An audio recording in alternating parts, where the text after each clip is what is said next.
What's going on, people? Myke C-Town here. So I'm going to jump right into this. Recently, my crew, Dead in Hip Hop, we just dropped a review for the new Ka album, Honor Killed the Samurai.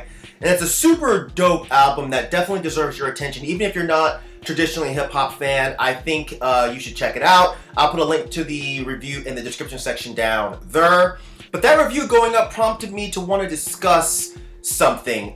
Recently, Ka ran into an issue where a journalist named Susan Edelman discovered that Ka works as a fireman in New York City, and she decided to write a shit piece in the New York Post about him. And the article starts with, "A Brooklyn-based FDNY captain leads a double life as a hip-hop artist whose songs are peppered with the N-word, drugs, violence, and anti-cop lyrics."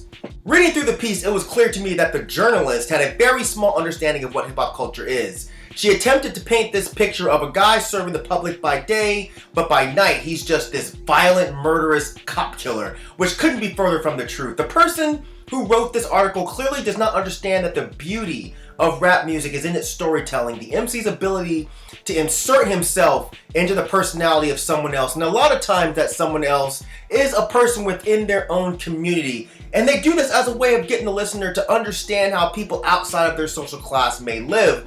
And a lot of rappers feel like it's their responsibility to speak on things that are happening within their community. A little bit of research into the artist as well as a bit of understanding about the art itself would have prevented this writer from looking like a complete and total dipshit.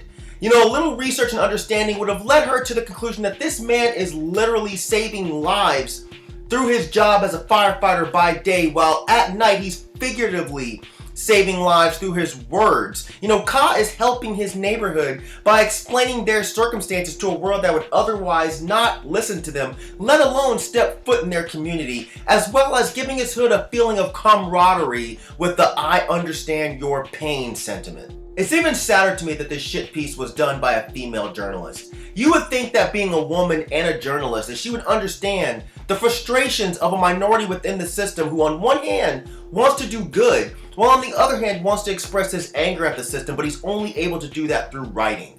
But maybe I'm crazy.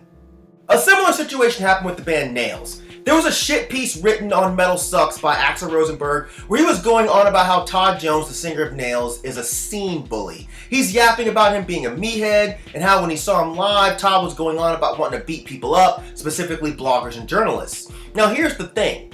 Anyone who knows anything about hardcore wouldn't be surprised by this reaction. Hardcore has always been an aggressive art form. I'm not saying it's right, I'm saying it is what it is. You're crying because Todd says how everyone could benefit from getting punched in the face. Now this isn't so much different from something that, say, the Hardcore Pioneers Breakdown would say, or maybe even Slapshot, or Chorus Disapproval, or Integrity, or Terror, or Hatebreed, or maybe even Madball, or Sick of It All. The whole machismo element has always been a part of hardcore as far back as I can remember, and Todd isn't doing anything different than what's been done for, say, the last 30 years. Again, a little research and understanding would have led Axl to the conclusion that this is what hardcore is, was, and likely always will be. It's a genre built on aggression, not always blind aggression, and not every single hardcore band supports this, but I'm saying that this is a huge element within hardcore, and if you hate machismo as a whole, you're more than likely better off just steering clear of the genre altogether if you're not gonna put in the work to find the bands that may actually align with your belief system. One more example I want to give, and that's the whole fuckery that happened with Shining recently.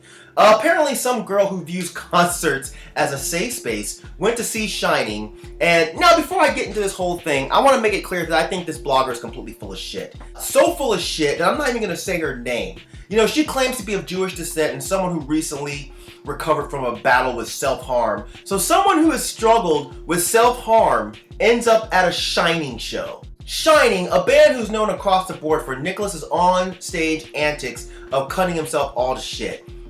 Coincidence? I call horseshit. I won't even get into her ridiculous claims of Nazi affiliations.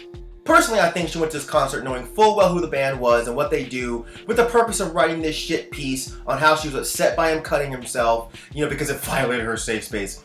I think she did all that because she wanted to get attention to her blog. But fuck, whatever. Okay, fine. Let's for the sake of argument play by her game and say she did walk into the show completely oblivious as to who the band was.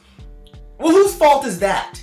Had you done any research? on who the band was, then you would have known what they're about and you would have probably stayed home. But you didn't, and now you want to write this garbage post about how you fucking feel violated. No one put a gun to your head and made you stay there. Not only that, once again, a little bit of research and understanding of the genre would have told you that black metal is all about making people like you feel uncomfortable and upset. So you played right into the trap. And the fact that you're sitting around crying on your stupid blog about this situation shows that in this instance, black metal did its job and it did it very fucking well.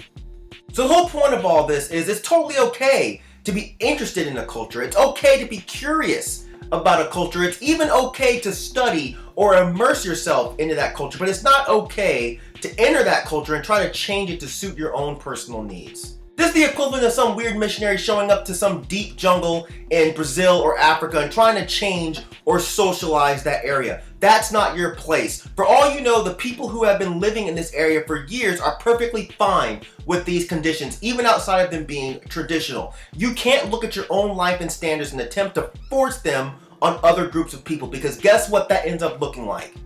Fascism.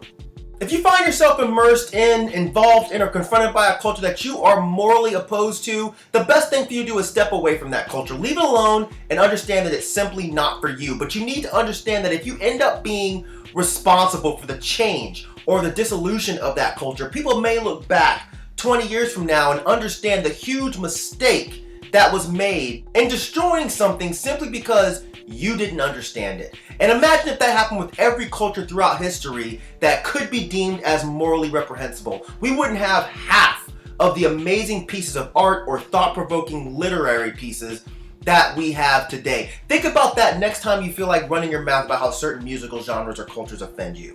Because the thing is, you don't have to be involved with any of these cultures. More importantly, none of these cultures have any obligation to ensure that you feel comfortable or safe. That's on you. If you don't feel comfortable with something, remove yourself. It's one thing when these ideals or themes are affecting people who aren't voluntarily involved in that culture, and even then the criticisms go over better from people who are within that social group. When I got into hip-hop as a kid, I didn't understand it past music. But once I got older and understood the details, I had the option to walk away if the themes made me uncomfortable.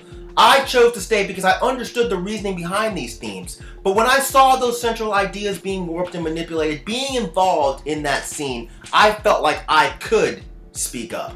The same thing with punk and hardcore. When I discovered punk and hardcore, it was my safe space. But the thing is, hardcore was advertised as that, a place where weirdos can go and feel like they belong. So when it became something else, I felt like not only did I have the right, but I had the obligation to speak up about it.